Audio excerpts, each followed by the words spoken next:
Maligayang pagdating sa Esperanza Public Market, dito sa Esperanza, Sultan Kudarat, isang bayan na puno ng masasarap na pagkain at mga bago at sariwang produkto.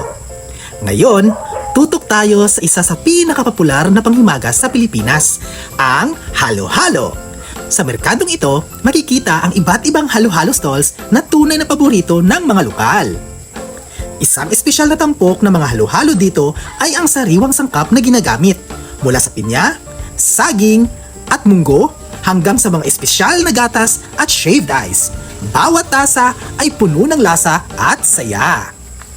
Makikita ang mga masisipag na vendor na may ngiti sa kanilang mukha habang inihahanda ang halo-halo na para sa kanilang mga suki. Sa bawat tasa, may kwento at pagmamahal na nakapaloob. Ang halo-halo ay hindi lamang pagkain. Ito ay isang karanasan. Ito ay simbolo ng Pinas, puno ng kulay at lasa. At ang pinakamainit na paraan ng pagdiriwang ng tag-init.